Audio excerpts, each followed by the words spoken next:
some early things. As Brad mentioned, we have a lot of Founding Father documents. We have about 120,000 documents from before 1812. So I have thousands of handwritten documents of the Jeffersons and the Washingtons and the Adams, etc. And I'm going to start with talking about one of the Founding Fathers by introducing him through a Bible verse. And the Bible verse is Proverbs 10:22. Proverbs 10:22 says, "The blessing of the Lord makes rich, and he adds no sorrow to it." So what you get out of the Scriptures is God's blessing is something that enriches our life. It's something that really makes things better for us. And I actually learned from the Founding Father, Benjamin Rush, that some of the greatest blessings we have are things we never think of. I'll give you an example. Benjamin Rush, devout Christian. John Adams said he's one of the three most notable Founding Fathers, and we never studied him today, but Adams said you got George Washington, Ben Franklin, and Benjamin Rush, and he is that worthy of discussion. We just don't know him any longer today, but he started the Sunday school movement in America, started the first Bible Society in America, led the National Abolition Movement. He's the greatest doctor in American history. He's called the father of public schools under the Constitution, started 5 universities, 3 of them still run today. Unbelievable what he did, but he's a devout Christian. And so we have so many of his writings and documents, and we even have his prayer journal. And as he is reading the Bible on a regular basis and he's praying and thanking God, he tries to do what every Christian should do, and that is be appreciative to God for the blessings he's enjoyed. And so he's writing along, and as he's writing, he says, "I thank God for all the blessings I've enjoyed throughout life." And he starts listing some. And as he's going through listing them, he says, "I thank God for all the times I have not fallen downstairs." Run that by me again. What struck me was, I just walked upstairs there. Brad walked upstairs, Mom did. Nobody fell. You didn't notice that. If somebody had fallen, you would have noticed that. The blessing is we didn't fall. The blessing would not have been if we fell. You notice the things oftentimes that aren't blessings. You don't notice the things that oftentimes aren't blessings. And some of the greatest blessings we enjoy in life are things that we actually take for granted. And as Americans, we have so many things that we take for granted in so many ways. And let me just give you an example. If you take who we are as a people, we are one of 195 nations in the world today. At the UN, 195 nations. So we're one of many, except we're a little different from the others. Our Constitution we wrote in 1787, and that's the only Constitution we've ever had in America. Let me show you what other nations have, how many constitutions they've had since we wrote ours. And these are our friends, our allies, or enemies. Doesn't matter. Just go across the world. Imagine living in nations that have constitutions this frequently, this often. And this is the story of the world. What we have in the way of stability, we take for granted. Because we've had it for so long, we're going to have it forever. All the other nations of the world go through turmoil at a rate we cannot even imagine. Do you know what the average length of a constitution in the history of the world is? If you look at the average length of the constitution of the world, it is 17 years. This year we go 233 years. We're not even close to anybody else. And, we want to gripe about how bad things are here.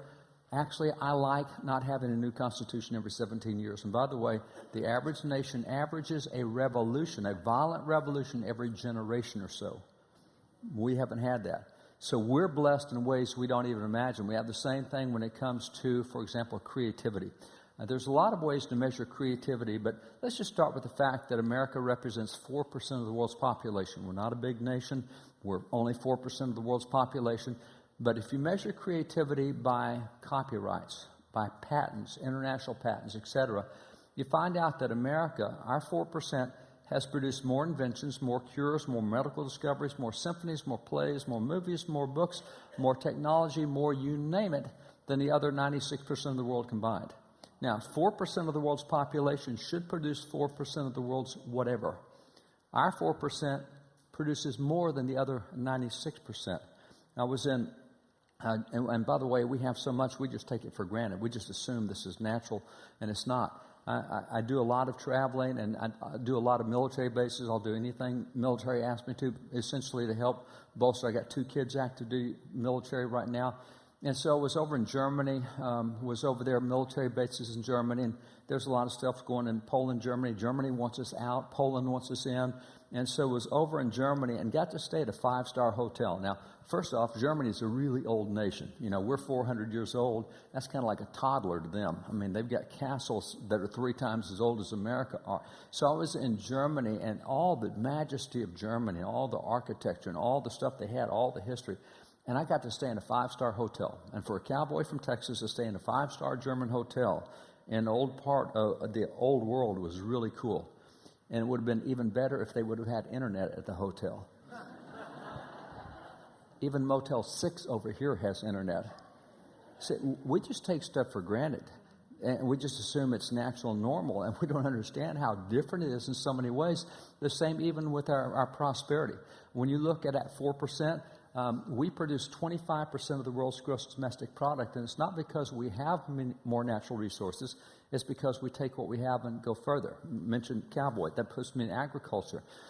Agriculture, America is number 66 in the world in percentage of farmable land.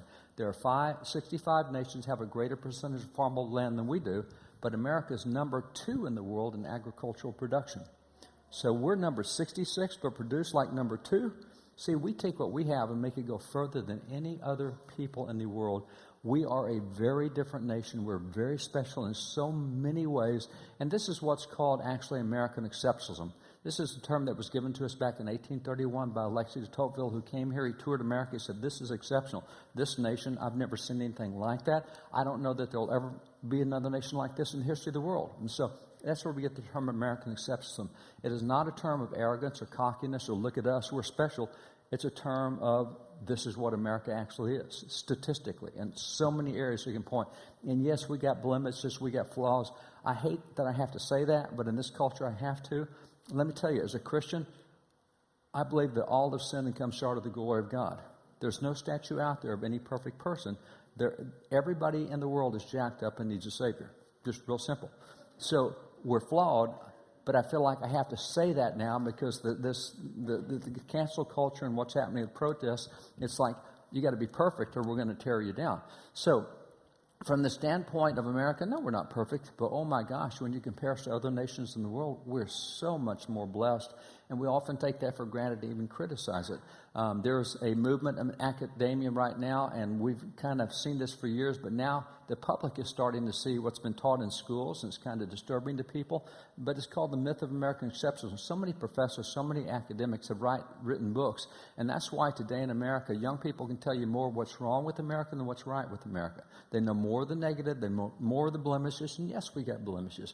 But again, compared to the rest of the world, you know, even the slavery thing, we're talking about how terrible America is on race. Temporary timeout. The first ever law banning the slave trade was signed in 1807 by an American president. We were the first in the world to ban the slave trade. Number 2, we were the 4th in the world to abolish slavery. 13th Amendment, 1865. See, 1865, we're the 4th in the world. Well, see, abolition's only a concept of the last 200 years at best. Nobody was doing it before that. All over the world, every single race, every single nation has been both a slave owner and a slave. Everybody has.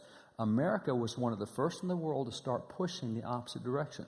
And today, you had 12.7 million slaves taken out of Africa from 1501 to 1875. 2.5% of those slaves went to America. Listening to, we have every summer, we do 2-week sessions with young people, 18 through 25. Just yesterday, I was talking to one of these 18 through 25s. They're in college right now. He said, my professor just told me that all 12.7 million slaves that came out of Africa came to America. No. We got 2.5%. 43% went to Portugal. 26% went to Spain. I can go through the other nations. We get the blame for everything. And we're teaching people that we're the worst of all. Now, we didn't need the 2.5%. Biblically, that wasn't right. We shouldn't have done it. But we were one of the first nations to get rid of that. First in the world to ban the slave trade. 4th in the world to ban slavery out of 124 nations. And today, on all the global charts, America is number 2 in the world in fighting racism and slavery. Did you know that right now there are 40 million slaves in the world today as we sit here? I help run a national organization called the Nazarene Fund where we physically rescue slaves, particularly in the Middle East. We hire Kurdish fighters who hate ISIS to go in and physically steal slaves from ISIS. We get them out. 2 of our guys have been killed going in and stealing slaves. One guy's been shot 17 times and keeps going back because he wants the slaves free. There's real slavery going in the world. Right now, as we sit here, in 94 nations today, slavery still is not illegal in 94 nations. And we want to gripe about America? Okay, we got problems. No question we got problems. Look at the whole thing and judge it on the basis of, and that's what our kids are not getting. They're getting the myth. So this kind of stuff here, what happens is professors refuse to define the terms that we've always used. So let me define it. When I say American exceptionalism, what I'm doing is I am describing the unprecedented stability, freedom, prosperity that is the result of institutions and policies that are the result of unique governing philosophy. Now, that's what makes us different. Notice the sequence. You have a governing philosophy, and from that philosophy that we started 200 plus years ago, we built our institutions on policies. That philosophy that produced institutions and policies, then we use that, and from that, that's what gives us all the stability and freedom and prosperity that we enjoy, but it all starts back with the very bottom. Our governing philosophy is what makes the difference. This is very much like what we learned in 8th grade earth science. 8th grade earth science, we were told that a fruit tree has 3 parts. The first part is what you plant in the ground. It's what you can't see. It is the seed, or it's the seedling, and it grows. And as it starts growing, the second part develops, which literally is the infrastructure. This is the branches, and this is the trunk, and all the stuff that makes the nutrients flow. And the third part is what we finally see on top, and that's what the fruit is. We love that. That's what we all wait for. We want the fruit off the fruit tree.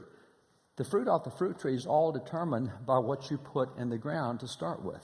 That's where everything grows from. So if America is producing fruit that everybody in the world wants, and they're coming here like crazy, if they're wanting that fruit, it's because we planted a seed that's different from other nations. Otherwise, every nation would have the same result. Every nation wants this, but they didn't plant the same philosophy. You see, it's like if you like apples on an apple tree, don't plant a lemon seed, because you're not going to get apples on an apple tree. Every nation in the world can get the same fruit we have if they use the same philosophy. That is, if they plant the same seed. So going back, what you have is the seed that's planted. That's our philosophy of government. From that philosophy of government grows our infrastructure. This is where we get our institutions and our policies. And then eventually, that's what produces what everybody likes. And so we love the fruit. We love the stability, freedom, prosperity. But it all goes back to what we planted at the beginning. It all goes back to that seed that we had at the very start. So let me kind of spend a little time identifying that seed, because most Americans today really don't know why we're different from other nations. Most Americans don't even know that we are different from other nations. Most think we're worse than other nations. But I'm going to show you the seed that produced this. Fortunately for us, the guys who did our documents wrote all this stuff down for us. So the philosophy, the seed that produced what we enjoy today, is found in the first document they wrote for the world, the Declaration of Independence, our birth certificate. It's got 126 words right up top, and it gives 5 principles. Below that, they have 27 grievances showing how those principles are violated, and they say, we feel a moral responsibility to tell the world why we're doing what we're doing. We're separated from Great Britain, and here's why. Here's the 5 principles the government's supposed to operate on. Great Britain's not doing that. Here's 27 examples where they're not doing it. We're going to start a nation where these 5 principles is what guides us. So this is where we get our philosophy of government. And again, it's really simple. Most folks today, we don't cover this anymore. Let me take you to those 126 words. It says, when in the course of human events, it becomes necessary for one people to dissolve the political bands which have connected them with another, and to assume among the powers of the earth the separate and equal station in which the laws of nature and nature's God entitled them, a decent respect to the opinions of mankind requires that they should declare the causes which impel them to the separation. We hold these truths to be self-evident, that all men are created equal, that they're endowed by the Creator with certain unalienable rights, that among these are life, liberty, and the pursuit of happiness, that to secure these rights, governments are instituted among men, deriving their just powers from the consent of the governed. Now, those 126 words just gave 5 principles on which our entire philosophy of government is founded.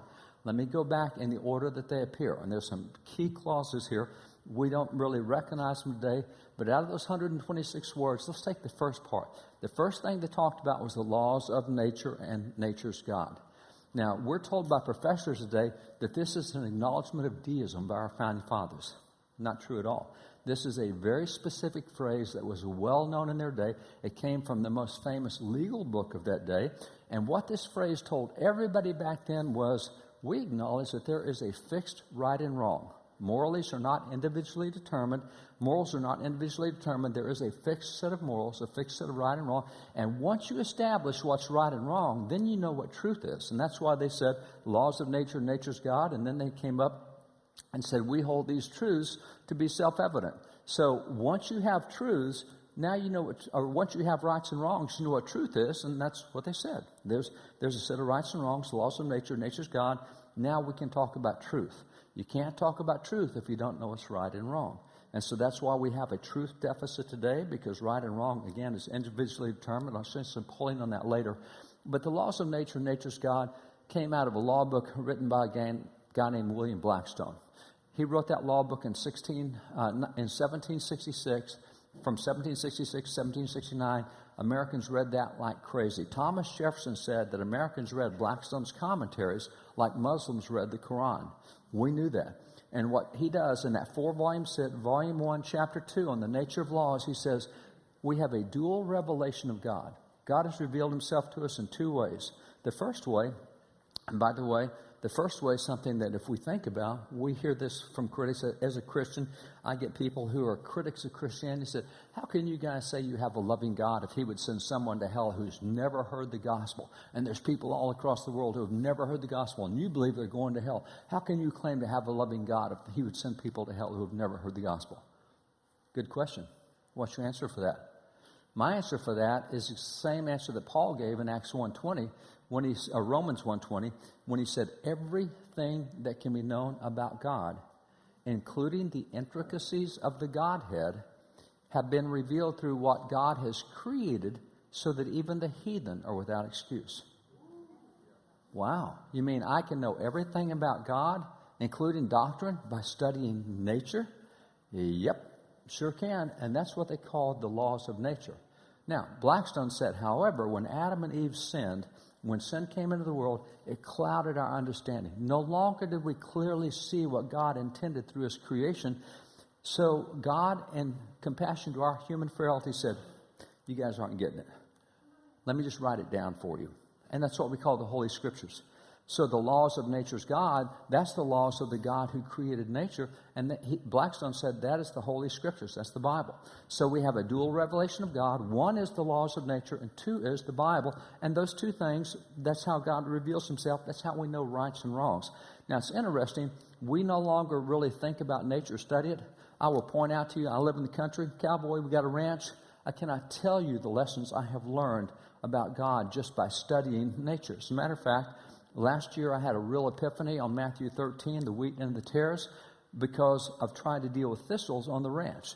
And it struck me, it's a really weird thing, that if I plant a single grain of wheat in my pasture, it's going to die pretty quick. It will not take over the pasture.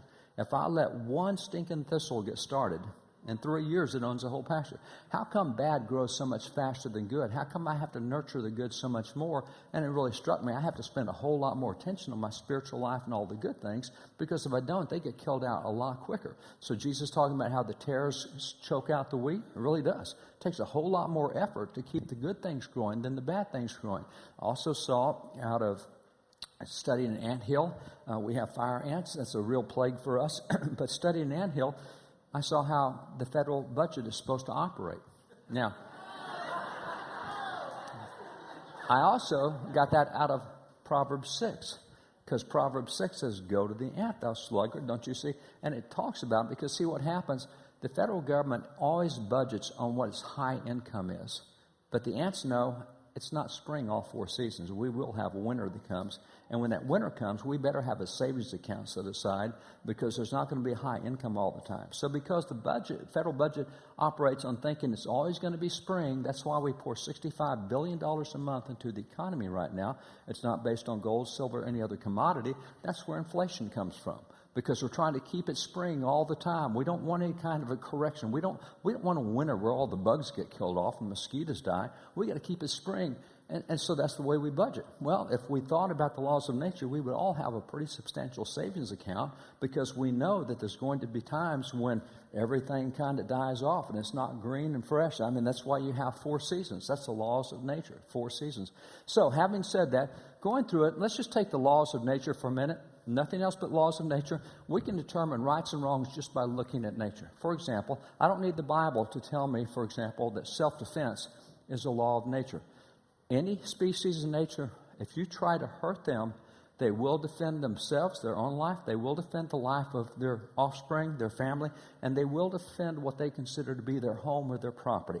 And that can be within, if I take something as small and tiny as a mouse and grab a handful of that mouse, it's going to try to bite me and hurt me all it can to try to get loose. It's a self-defense mechanism. God's put it, whether it's bears or lions or cats or tigers or sheep or horses or cows, it doesn't matter. They will defend their own life, they will defend the life of their family, and they will defend what they consider to be their property. Now, I could know this by studying Exodus 22:2. I could go to Nehemiah, where it's mentioned twice. I could also go to John 17. I don't need to. The laws of nature tell me I have a right of self-defense, because that's something God put in everything He created. In the same way, there's 10 million species in nature. 10 million species in nature. Not a single species enslaves any other species. Slavery is not a natural state of nature.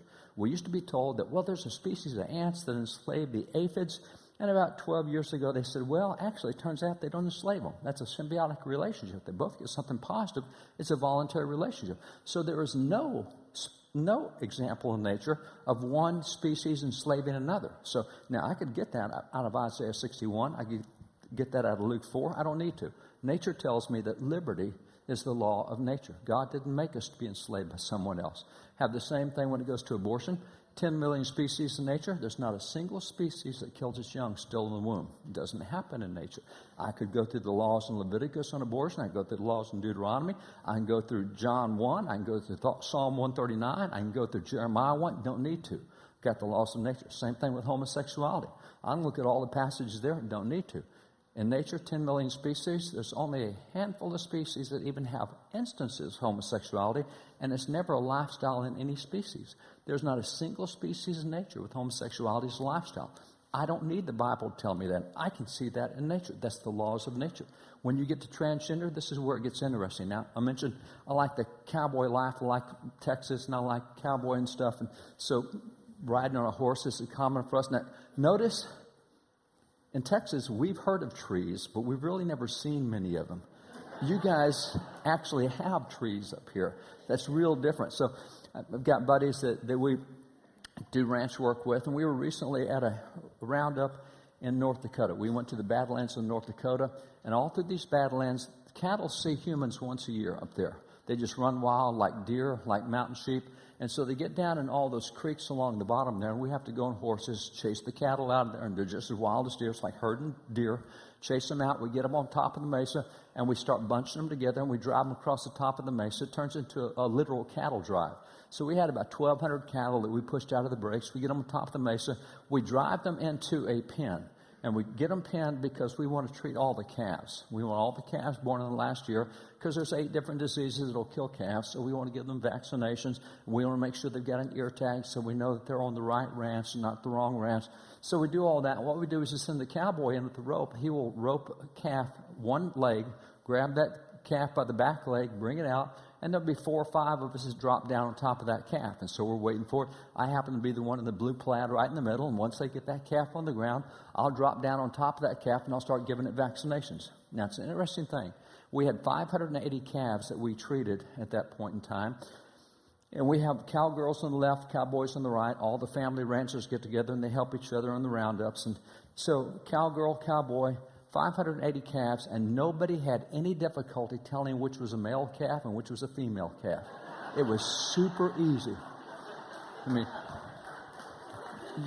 you can look at that picture and tell whether that's a male or a female calf. I don't need the Bible, which tells me 4 times that God made them male and female. Nature tells me that's the law of nature, male and female. So you get the idea? This is what they understood. The laws of nature tell you what rights and wrongs are. Congress can pass any law it wants to, and it's not going to change. Nature's going to ignore Congress because it's a law of nature. So if it's a law of nature, how ridiculous to pass laws that try to change the whole world because we have a different viewpoint. See, that's where we used to know what was right and wrong. And so you have things, in addition to that, you have issues like, let's take something, if I can get it moving, property. That you see that throughout nature, that species will stake out what they consider to be their own property, and it's theirs through their lifetime. You also have accumulation and profit. Nobody says to the squirrel, Mr. Squirrel, you've accumulated too many acorns. You need to share them with everybody else. Never happens.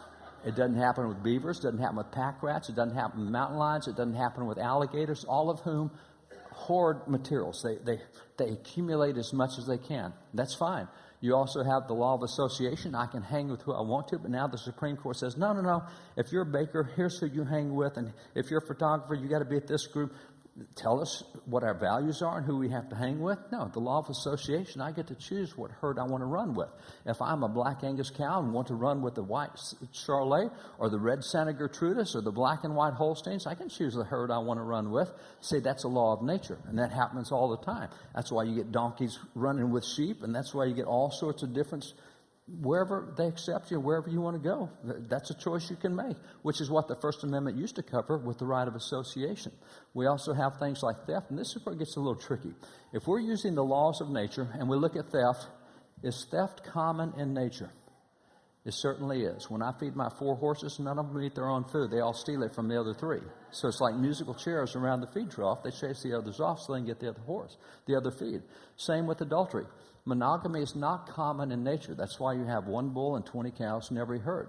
Same way, incest is so common. That's why most cowboys will not ride Mustangs. Not that Mustangs can't be good horses, but they've been inbred for so many generations that they're undersized, understamina, don't have the strength, the size, the stability you want when you're doing work.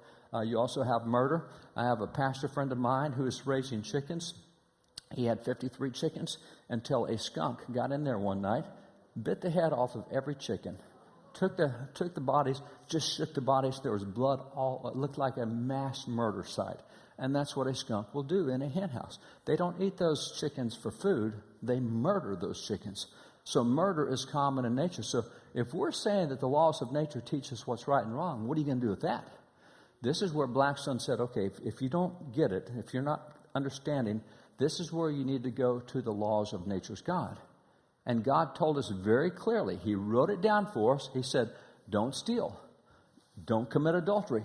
Don't murder. See, between the laws of nature and the laws of nature's God, we have a very comprehensive system of rights and wrongs. In the 7th Amendment of the Constitution, we called this the common law.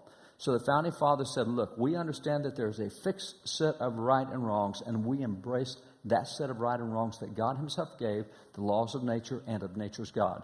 So that 8-word phrase is very substantial. So that's the first principle on which they built this government, is we start that there are absolute rights and wrongs, and from that we understand what truth is. Now that we've agreed that there's certain rights and wrongs, let's see where we go from here. And by the way, the reason this is important is polling right now, as of 3 weeks ago, 3 in 5 Americans believe there is no absolute moral truth. Believe that what happens in nature doesn't matter. We can change that. We can pass a law. No, you can't. It's going to be, this is the law of nature. You can't change the laws of nature, but we no longer recognize absolute rights and wrongs. We want to create our own reality, our own rights and wrongs. Actually, among millennials, it's 4 in 5 millennials believe that, and among Christians, 1 out of 2 Christians believe that. So I guess for those Christians, they look at the 10 Commandments and say, oh, that's only the 10 suggestions. It's not commandments. There's no absolutes. This is a hard way to run a nation when we can't even agree that there are fixed rights and wrongs, because then you can't agree what truth is, and you can't have all these alternative versions of truth, which is what we're facing right now and fighting right now.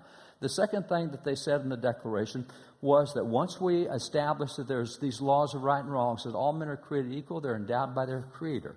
Now, notice the word creator there. What we're doing is we're saying we believe that there is a God in heaven. We believe that there's a creator God.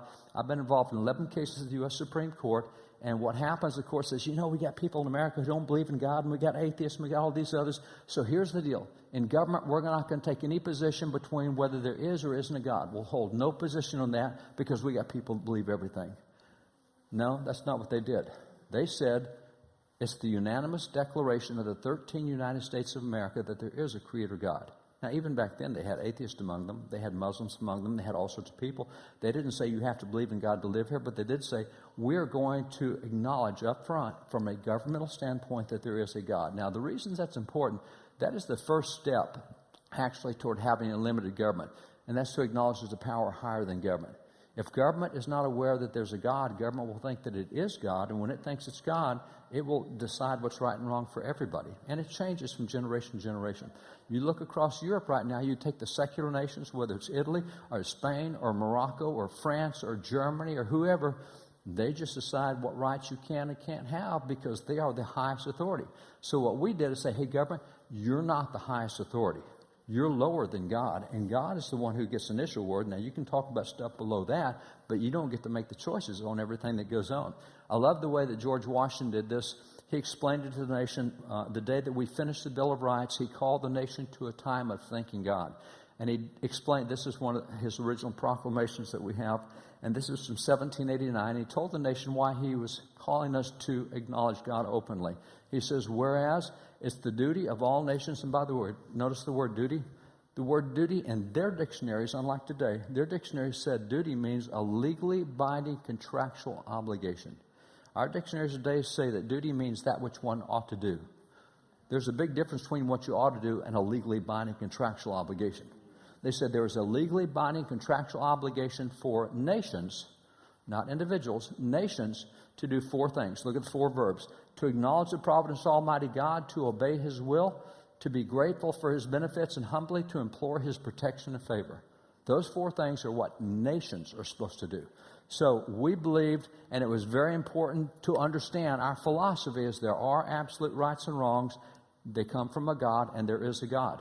Then the third thing that they said in the Declaration was that they're endowed by their creator with certain inalienable rights. In other words, not only is there rights and wrongs, not only is there a God, but that God gave you a certain set of rights that are called inalienable rights. Now, this concept that there are inalienable rights, this is actually the second step in having a limited government. Because what happens here is recognizing jurisdictions. Let me explain it this way. Our ranch, I have a red pickup. I like red pickups. I've had several red pickups in a row. My son, however, has a black pickup. And he had the audacity to drive onto the ranch with a black pickup. So I promptly spray painted it red because everybody needs a red pickup. Actually, I didn't spray paint it red. Why? Because it doesn't belong to me. Anything that belongs to me, I can spray paint red. I can spray paint my cows red if I want to, or the roads, or the trees, or the pasture. But I can't spray paint red things that don't belong to me. And that's what they just said. Hey, government, there's certain sets of things you cannot spray paint red. They don't belong to you. They belong to God. They're rights that come from God. They're inalienable rights, and you're not allowed to touch them. So the third thing we do is say, all right, not only is there a God, but He gives rights, and those rights are off limits to government. Now, significantly, they did a good job of defining the term inalienable, because a lot of people today don't really know what that means by definition. Here, John Dickinson, who not only helped with the Declaration, he signed the Constitution. John Dickinson said, an inalienable right is a right which God gave to you and which no inferior power has a right to take away. It's buffering. Let me see if I can get it back up in a minute here, guys. There it is. A right which God gave to you and which no inferior power has a right to take away. In other words, it's a God-given right. Government can't touch it. You have the same from Alexander Hamilton. He said, inalienable rights are not to be rummaged for among old parchments from rusty records. We don't get our inalienable rights from any document. He says, they are written as with the sunbeam in the whole volume of human nature by the hand of divinity itself and can never be erased or obscured by mortal power. These are rights that government's not allowed to touch. John Adams said the same thing. He said inalienable rights are antecedent to all earthly governments. They're rights that cannot be derived or restrained, cannot be repealed or restrained by human laws. They're rights derived from the great legislator of the universe. These are God-given rights. Now, the word antecedent is key. Inalienable rights are antecedent to human governments. The first known human government in history is the government that came in under Noah. When Noah got off the ark, God gave him a series of laws. That's the first time we have civil government. God said, if somebody murders, here's what you do. If somebody steals, here's what you do. We didn't have that before. And so the first set of laws, those laws of Noah, that's the first human government. So the Founding Fathers said inalienable rights came before any human government. Human government came in Genesis 9, Genesis 1 through 8. they were able to identify roughly 24 inalienable rights that God gave everybody before government ever existed. Clearly, government didn't give these rights because there was no government at that point. So when you look at that, what would those rights be? Inalienable rights are listed. Some are listed by Sam Adams, father of the Revolution, in the Declaration. He said, now we told you in the Declaration that among the many inalienable rights, here are a few. We said there were many others, but we said first, a right to life, second, to liberty, thirdly, to property, together with the right to defend them. So that's 4 rights right there: life, liberty, property, and self-defense. We list that in the Declaration, that we've got that right. Those are God-given rights. Government can't regulate those rights. After we got the Declaration done, 11 years after we got the Declaration done and the War won and the Constitution written, we came back 11 years later and said, Bill of Rights. Said, remember we told you that among other rights, there were many others? Here's some of the other rights. And so they go through. The First Amendment has 5 rights. Second Amendment has 2 rights, the right to individual self-defense and collective self-defense. The Third Amendment's got the right of the sanctity of the home. The Fourth through the 8th Amendments have about 11 rights in them. All total, you get about 16 or so rights in the Bill of Rights. You get another 4 out of the Declaration. That's about 20 out of 24. So these are rights that are not to be regulated by government, and that's what we told the world at that point. This is our philosophy. There's a certain set of rights that cannot be touched by government. It's got to stay out of their control, like the right to life, because abortion violates the natural law of nature. So I'm going to show you in just a moment. Abortion was an issue back in their day. They wrote about it, they talked about it, and they had laws that made abortion illegal because it violates the laws of nature and of nature's God, and it takes away the inalienable right to life from individuals. So it's like we think we're the only generation who's ever dealt with this. No. We have different technology than what they did. But the issue was dealt with all the way back early in the Bible, as we mentioned. Then it says that to secure these rights, government is instituted among men. Now, this is the 4th point, and this tells us the reason that government exists. Government exists primarily to make sure you have the right to practice your God-given rights. After we do that, we can talk about securing the border, we can talk about the economy, we can talk about jobs. That's not the first purpose of government. First purpose of government is to make sure you have the rights that God told you can enjoy. So they talked about that. James Wilson, who's the signer of the Declaration, Constitution, George Washington put him on the Supreme Court of Original Justice. He wrote the first law books in America. In those law books, he told the students, here's why we had the American Revolution. Here's why we separated from Great Britain. He says the principal object was to acquire a new security for the possession of those rights which we were previously entitled by the immediate gift of our all-wise, all-beneficent Creator. It used to be that in Great Britain we had the Magna Carta, we had the Bill of Rights, and then King George III comes along and says, here's what church you're going to go to. And by the way, I want your guns. I don't want you to have any guns. And you can't have a trial by jury. No. You can't have a jury, your peers. You send those Americans over here to London, and I'll decide. And so all of these rights suddenly gone. He said that's why we had the American Revolution, was to create a new security for those rights that we previously enjoyed with Great Britain, but the king took away. So that's the purpose of government, is to make sure the primary thing we have is a right to all those inalienable rights.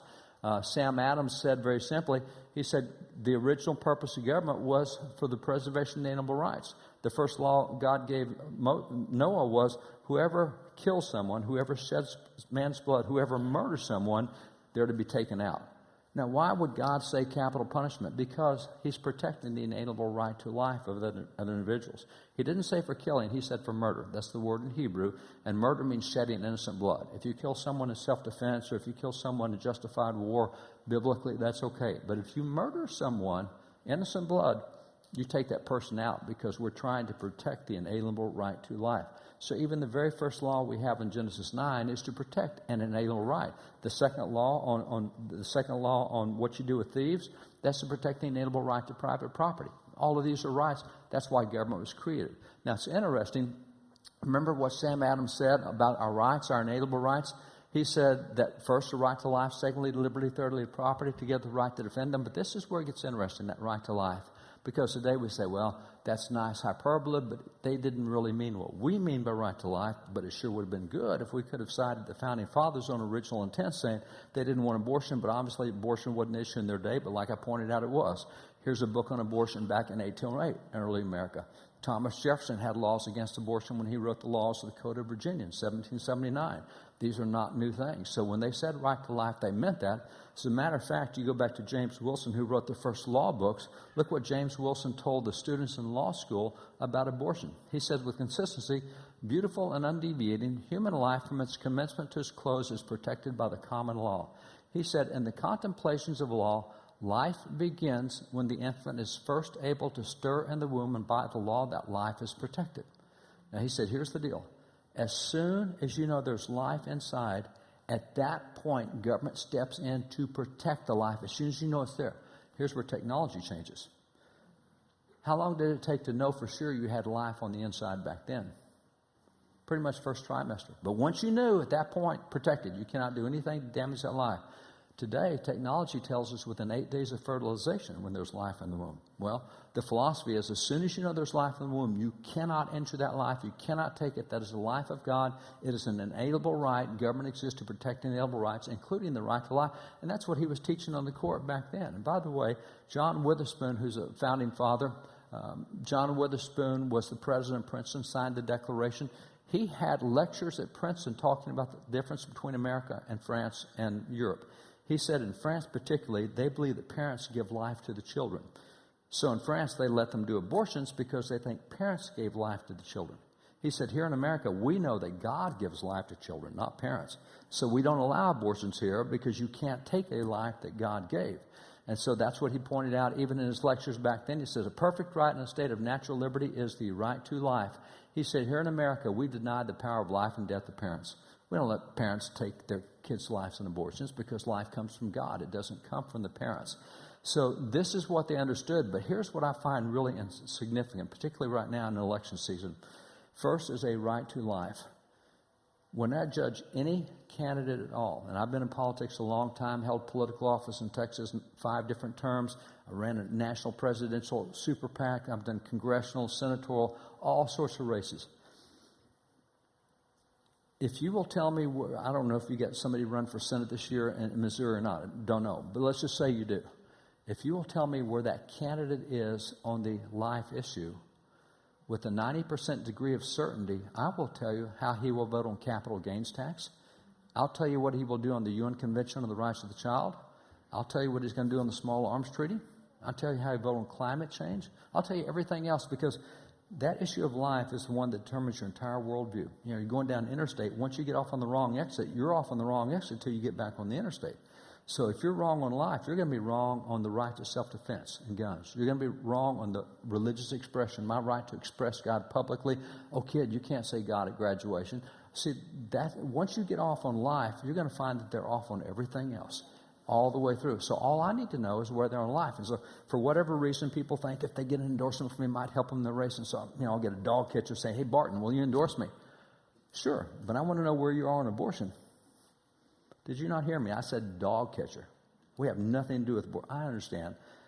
But if I know where you are on abortion, I know your entire philosophy. And therefore, the problem is you may not stay dog catcher. You might run for city council or for mayor. You might decide to step up and run for state rep or state senator. You might decide to run for governor. And it's a heck of a lot easier for me to knock you off as a dog catcher than it is to knock you off as a governor. So it really creates kind of a farm team kind of thing. I'm not going to let you be on the school board if you got the wrong view on life. Because I'm going to ask that on everything. That's your view. And that's what they understood back there. So that's the 4th point. The 5th and final point of what they gave for government was governments instituted among men deriving their just powers from the consent of the governed. Now, what you get here is this is the consent of the governed, or that's what we call the rule of the majority. George Washington expressed it very well this way. He was a Federalist. George Washington said the fundamental principle of our Constitution requires that the will of the majority prevail. You have Thomas Jefferson, who was the founder of the Anti-Federalist Party, the other party in the day. He said the same thing. He said the will of the majority, the natural law of every society, is the only sure guardian of the rights of man. In other words, the majority rules, the majority wins. But how about minorities? You can't have majorities trample minorities. No. Here's the way they handle that. Now, let's go back to the things they talked about. Remember the 5 things.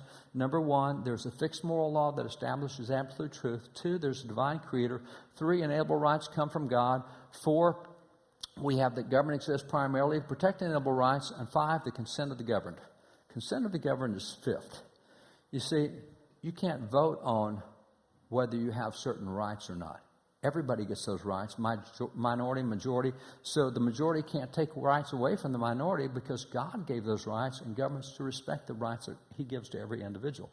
So let's have a state referendum on whether I can defend myself. I really don't care what you think. I have a natural right from God to defend myself. I have a biblical right to defend myself, and I'm going to exercise that right to defend myself. We're not going to vote on whether I have a natural right to defend myself. Let's have a vote on whether rape should be a crime anymore. No, can't do that because it violates the laws of nature, and nature's God. God's already established that that is an inviolable wrong. So what happens is it's number 5 in the list because you don't vote on rights and wrongs, and you don't vote on inalienable rights. Those are off limits for government to vote. So what do we vote on? We can vote on whether the sidewalk should be 4 feet wide, 5 feet wide, or 6 feet wide. We can vote on whether the speed limit should be 45, 55, or if you're in Texas, 85 is our speed limit. You have all. That's what we can vote on, but you don't get to vote on the other. See, this is the way they frame the government, and the more secular we become, the more we give away our rights, the more we start voting on stuff that we shouldn't be, the more we start taking rights away from individuals. That's not the issue when you go back to that original founding. So a secular government cannot be a limited government. As you saw, 4 of those 5 issues are totally centered around God stuff. So there's no concept of a secular government. This is what God said, and after we get that established, now we're going to talk about government and what we can do once we establish what God says about government. Significantly, Thomas Jefferson has a quote from the very first book he wrote, 1781, Notes in the State of Virginia. It is a quote that's engraved in stone inside the Jefferson Memorial. Love this quote. And Jefferson, we're told, is one of our least religious founding fathers, and I don't dispute that. He is one of the least religious founding fathers. That does not mean he's anti-religious. That does not mean he's anti-God. He's not. If you get 100 preachers in a room, one of them is going to be the least religious preacher. But that doesn't mean he's. That doesn't mean he hates God. It's the difference between a 99.6% and a 99.7%. So Jefferson, he's one of the least religious founding fathers. That does not mean he was secular in any way. And look at this statement he engraved in stone in the Jefferson Memorial. Look what Jefferson said.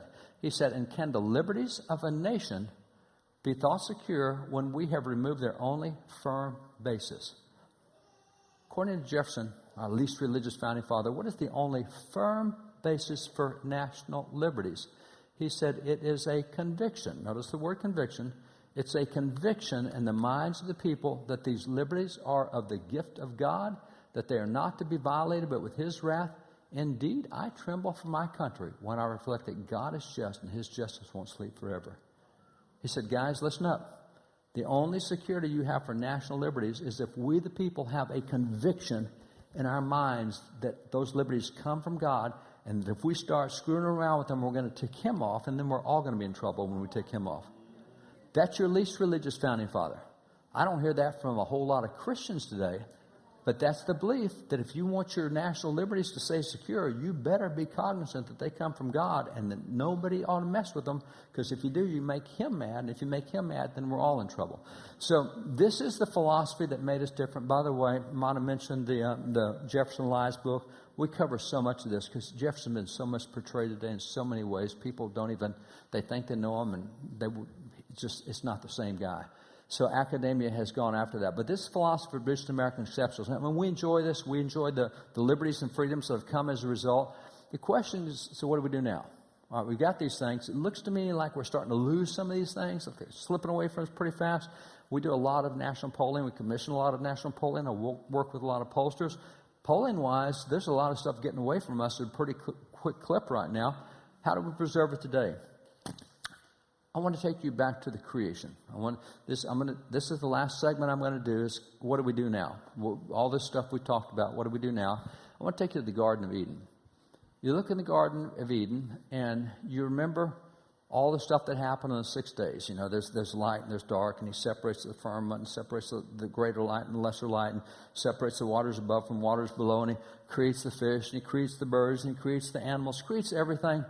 Why did God create man? Now, a reason that we've had in theology for a long time is that man's chief end is to glorify God and enjoy him forever. That's good. That's what people ought to do, is enjoy God and glorify him forever. But what does the Bible tell us about why God created man? Because 2 verses, God specifically says why he created man. If you go into those 2 verses, it's not what we hear here. Not that that's bad, but that's not what the Bible says about the creation of man. You'll find it in Genesis chapters 1 and 2. Now, Genesis chapters 1 and 2, you get the account of creation twice. One is like a drive-by viewing, and the other is a walk-around viewing. It's the same creation, but you get a lot more detail in one version than you get in the other version. Other version is kind of like the 30,000 foot, and the second version is a lot closer, and you see a lot more details. So what you find is that in verse 5, in Genesis 2,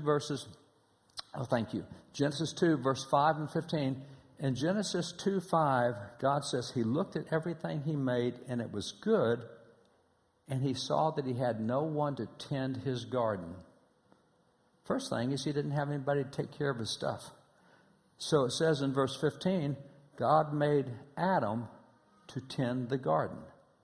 So the purpose God made man was to take care of his stuff, literally.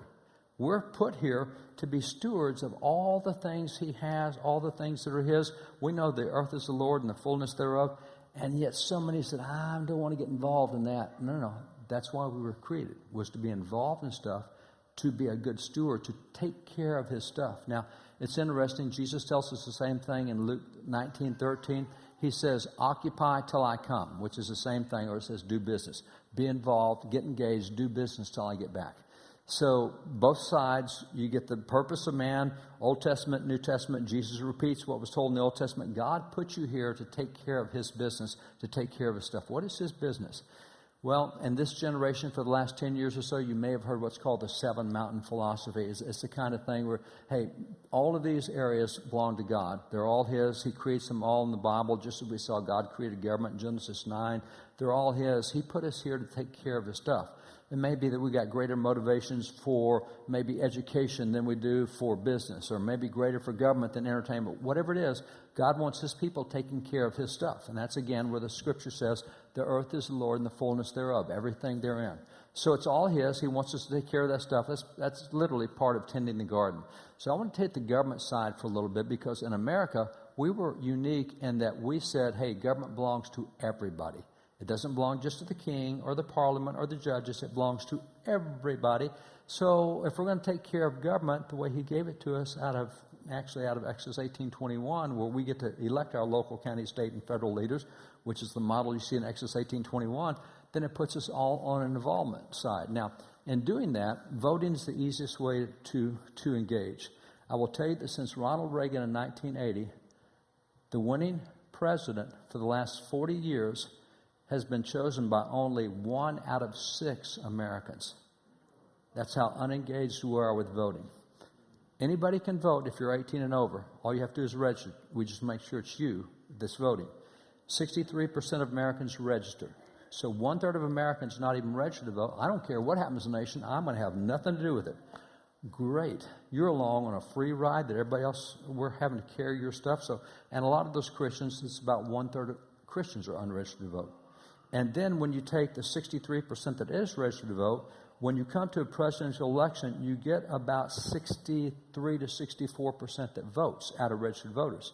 So 63% of 63% puts you at 36% of Americans vote in a presidential election. Half of that chooses the winner, which is 18% chooses the winner, which is 1 out of 6. That's where we get to 1 out of 6 Americans will choose the President of the United States.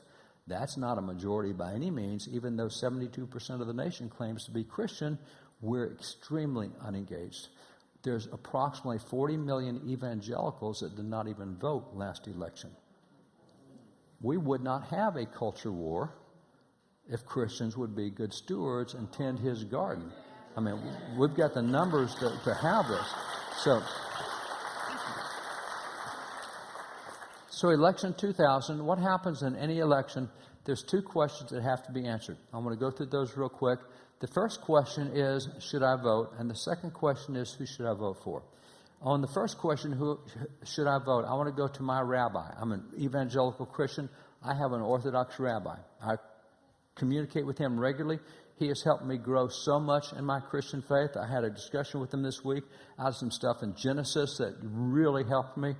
And he was talking to me one time. He said, Dave, he said, you do know that when God first spoke to man, when he spoke to Adam and Eve, Hebrew was his choice.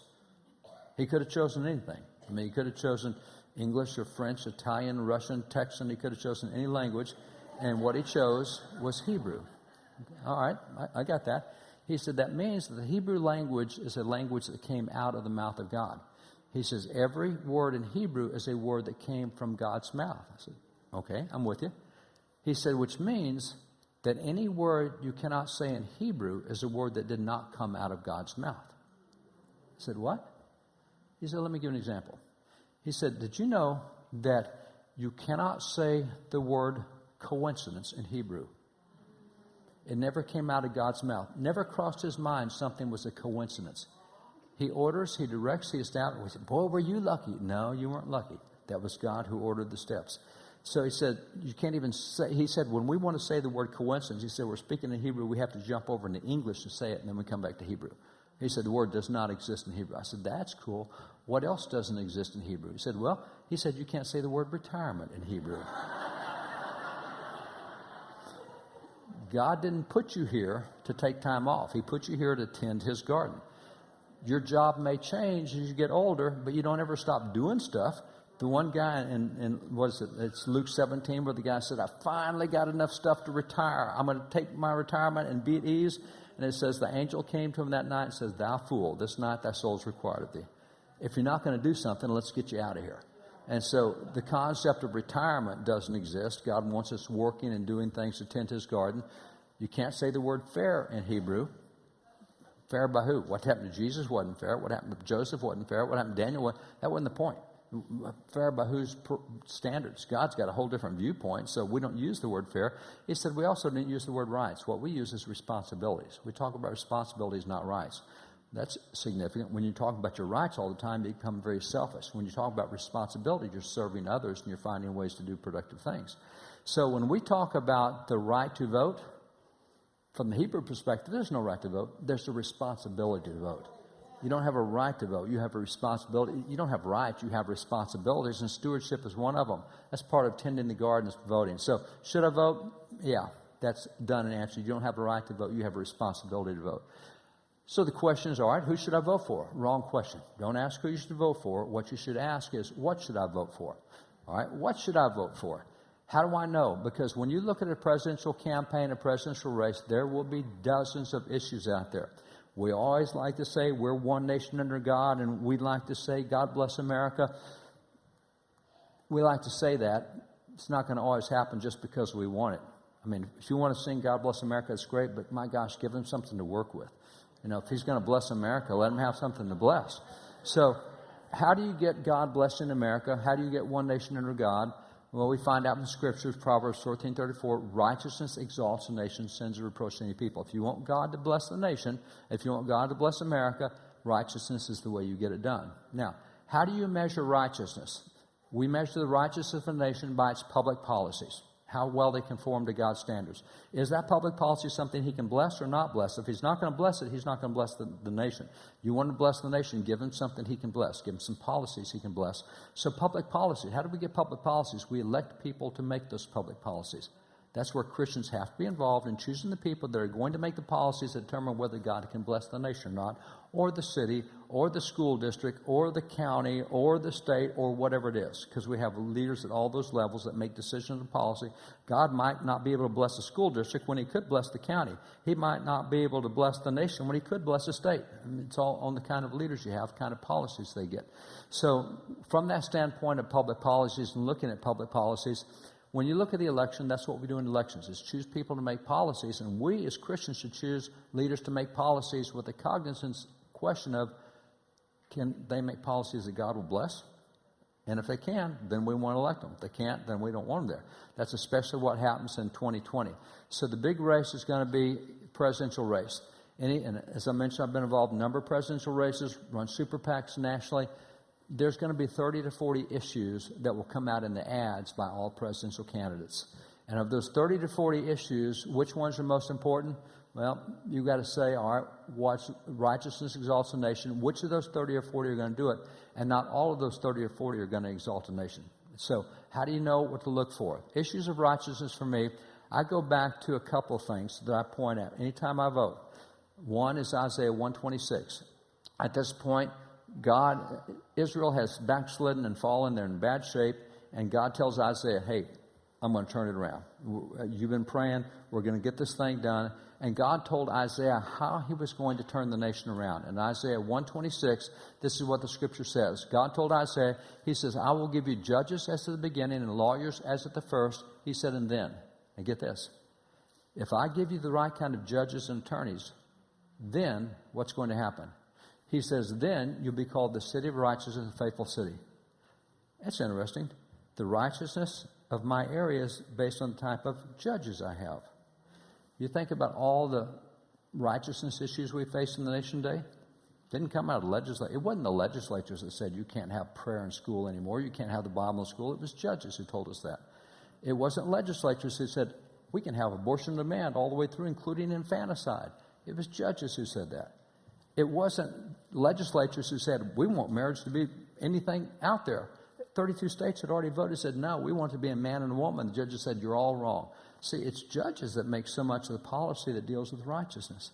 So when I'm looking to vote, I want to make sure I get somebody who's going to give me the right kind of judges, because I can do all the righteous living I want to in my community. But if I've got judges that keep piling my community up with all sorts of wicked practices, it's going to be really tough for me to be blessed in that community. God might bless me individually, but not my community. And I want everybody to be blessed, so I want right policies. So judges is really important. Now, having said that, it's interesting that when I look at where we are right now, President Trump has put in about 200 judges. And I want to show you one area that you're not hearing much about. And I'm saying that, and I don't mean that pejoratively. I'm just saying that because I know what's on the news. Religious freedom. We have more religious freedom. I got white hair. Everybody see it. We got more religious freedom today than we've had at any time in my lifetime. We have practices going on now that I could not do when I was growing up. And it's because of court decisions in the last 2 years on religious liberties. Take you through some of that. The problem we have is the Supreme Court, when they took prayer and Bible out of schools in 1962, that was the first public religious expressions they stopped in America. Then after that, so many lawsuits were filed. Well, then you can't have graduation prayers, and you can't have nativity scenes, you can't have the Ten Commandments. And everybody was filing suit to take everything religious out of America. And the court had so many cases come in and said, okay, we're going to give you a test. And in the case called Lemon versus Kurtzman, they gave us a test. They said, here's how you know if a religious activity is constitutional. This is called the Lemon test, and that's literally what they call it because of the case. Said, here's how you know if something's constitutional. If the primary purpose of a religious activity is secular, then it's constitutional. Did you hear that?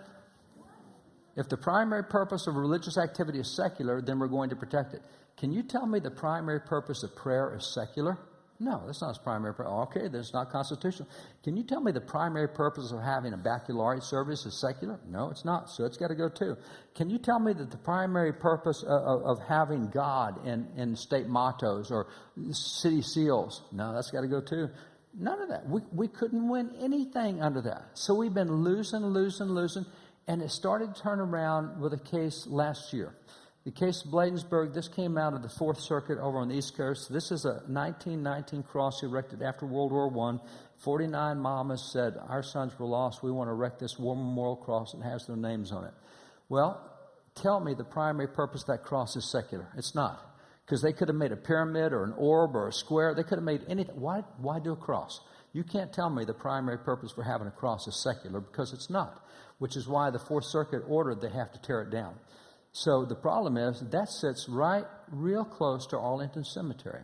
Arlington Cemetery's got crosses there as well. I don't mean on the graves. The graves can stay because that's individual choice. But there's monuments in Arlington with crosses. They have to come down. And so all across the country, we're seeing these monuments come down. And so this case goes to the Supreme Court. And at the Supreme Court, the court came up with a decision based on the new justices that were appointed and said, upholds the Bladensburg Peace Cross. Here's the new standard they gave. They took away the standard, said the primary purpose of religious activity is secular, and they said long-standing religiously expressive monuments, symbols, or practices require a strong presumption of constitutionality. We're going to assume that if it's been there for a while, it's constitutional. So if it's something that's been going on for a while, we're going to leave it alone. We're not going to keep turning the culture over.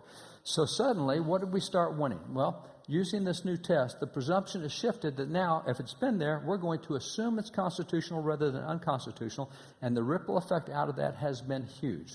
For example, one good place is a World War II cross that the courts had ordered to be torn down. It's been there since World War II. But after this decision came out, the courts backed up and said, oh, we got it wrong. Instead of tearing it down, you can keep it because it's been there for a long time. And they quoted the Supreme Court said, if it's been part of our culture, we're going to let it stay. We had the same thing in Tampa. Tampa, we had football games going on. Let's see if I can get this one here. It's buffering again.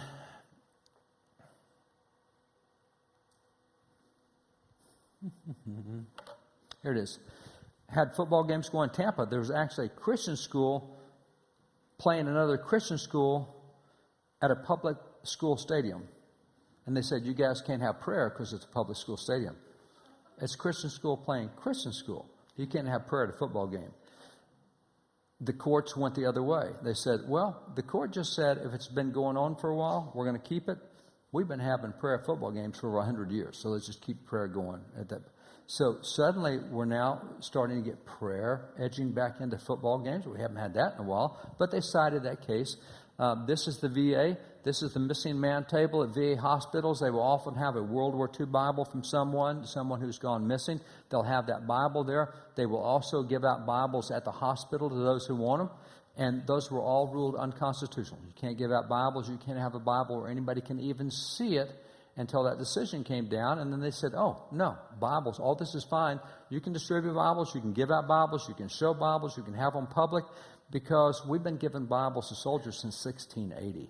That's been going on for a long time. So since it's a long-standing practice, we're going to leave it alone. We're not going to take it out anymore. City seals is the one that is most amazing to me. Los Cruces. Anybody speak Spanish? You know what Los Cruces means? The crosses, right? So the city seal of Los Cruces was the crosses, and the court said, no, those have to go. There's no secular purpose for having. That's the name of the city. Yeah, but it's religious. So the city seal had to be changed despite the name of the city. City of Zion, Illinois. Why do you think Zion, Illinois got its name? Therefore, on the city seal of Zion, Illinois, you see some religious symbolry because that was the reason the town was formed. And the court says, no, that's got to come off your city seal. You have the same thing when you go to Republic here, just north of here. I remember that battle, Mayor Keith, I don't remember his last name, went to that battle, Mayor Keith. And that was the city seal for Republic. And the court said, no, can't have that fish there. That's no secular purpose for having that fish. And Keith, to his credit, said, well, I'm not putting anything else there. I'll leave it blank as a form of protest against the court, but not putting anything else there. Nonetheless, it had to go off the city seal of Republic. We had a court case that came out of Rolling Meadows. And over here, the church, you see on the right side of the church, that's a little bitty cross, but the court said, nope, it's got to come off. So the city seal of Rolling Meadows today looks like that. Is that a school? Is that a house? Is that a factory? I don't know what that is. It's a building, and that's part of the city seal. In Stowe, Ohio, the city seal of Stowe, Ohio, you see the cross that was there. This was common all over America. So many of the cities were founded by religious people. And so that had to go as well. Bernalillo County in New Mexico, Conesta Vecimos, with this we conquer, that cross. And so that had to go out of the county seal. They couldn't have that anymore. Edmond, Oklahoma, cross there, that had to go. I mean, these are little bitty things all over cities, all over the nation. All these little bitty crosses had to go. You had Redlands, California. The cross there had to go out of the seal. The court said you can't do that. You get to Los Angeles, California. This was a seal in 55, and it had a cross over there. And they said, well, we can't do that. So they took the cross out. So the city seal in 2005, 50 years later, they changed the city seal, and this is what the city seal was. But on that little mission house over there, there's a tiny little cross on top of that mission house. Now, we'll point out Los Angeles was founded as a mission. Junipero Serra, Catholic priest, founded Los Angeles, built churches there, and so they gave a nod to the heritage, how they got founded. The court said, nope, you can't do that. So the city seal of Los Angeles since 2005 no longer has that tiny little cross up there. You have Lehigh, Pennsylvania, the county of Lehigh. Now, that's a big cross. That's not a little cross. There's 13 symbols on that, and the court said, nope, you can't do that. That's got to come out until this court decision came down, and then the courts went back and said, oh, we got it wrong. You can actually keep that seal. It's fine because you've had that seal for 70 years, and if it's been there for 70 years, then we're going to assume it's constitutional.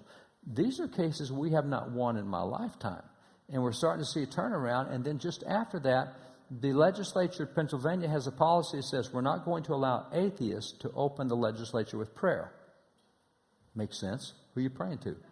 And they said, well, we can give devotional messages, and it discriminates against us to not be able to open with prayer. We're excluded from that activity.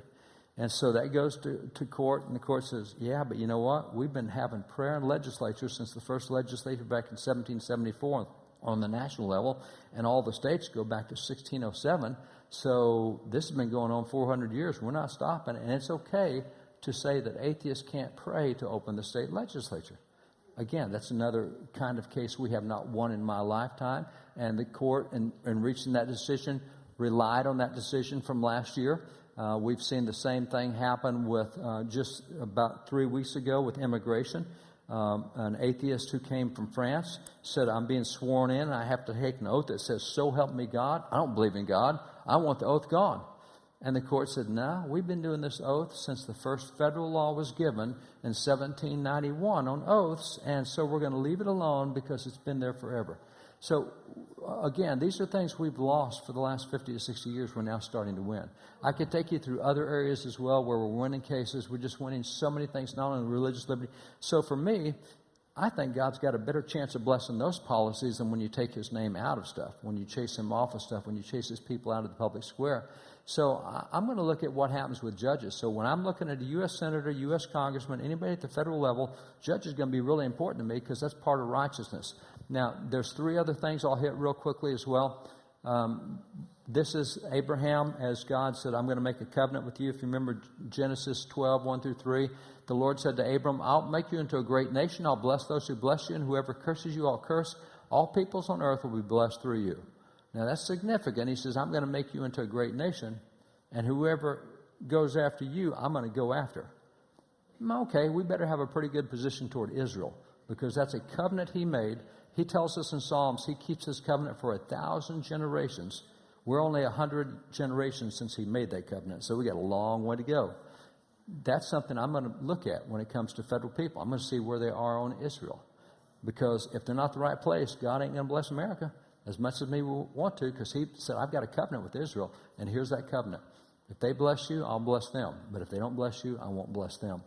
The 10 Commandments is, and by the way, you remember when Joseph was thrown into slavery, and then he reunited with his brothers, and then he got to go back and see his father who thought he'd been dead, and then they all load up, and he takes them to Egypt, and they get special land in Egypt down in the Goshen area, but they didn't stay special. They turned into slavery for 400 years. After 400 years of slavery, God says, I've had enough of this, and so he sends a deliverer. The deliverer comes, you have the 10 plagues, and they get God gets his people out of Egypt through, finally destroys the enemy at the Red Sea. He leads them off with a pillar of cloud and a pillar of fire, and he finally gets them to that mountain. And when he gets them to that mountain, it's really an interesting thing that happens at that mountain, because he's got people who have been thinking like slaves for 400 years. They don't know what it is to live free. They don't know how to be self-governing. They don't know how to be a nation. They've been slaves for 400 years. He said, okay, this is a good deal. Nobody's chasing you, and you don't have a clue where we're going. So I've got your full attention right now.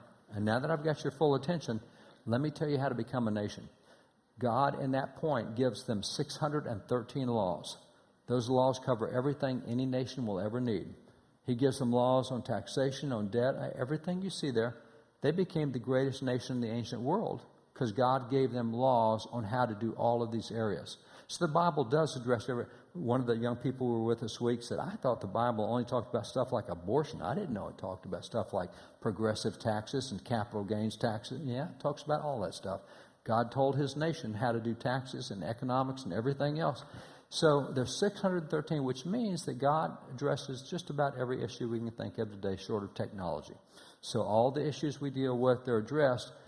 It's interesting that God said, now that I've given you my 613 laws, I want you to know my top 10. I've got some that are more important than others.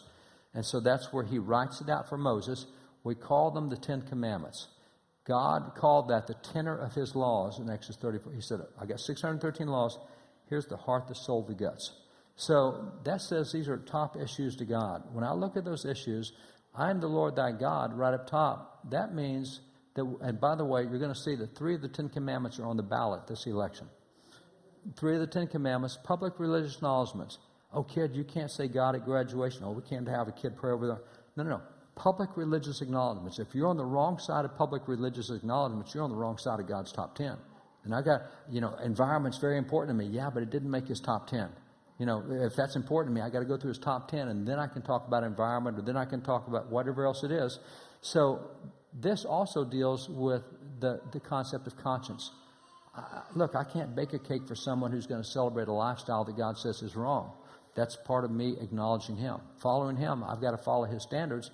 So anybody who thinks that the Equality Act introduced by Congress this session that says it says if faith comes in conflict with LGBTQ, faith must always lose every time. Sorry. If you voted for that in Congress, I can't vote for you because that's on the wrong side of the very first of those commands.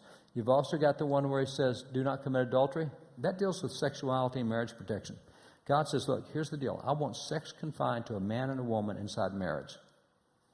So sex outside of marriage is wrong. Sex before marriage is wrong. Sex with not a man and a woman, any other combination. God says, here's what I want for sexual relations. So that's my definition for sexuality in marriage. It's right there. And that's one of the top 10.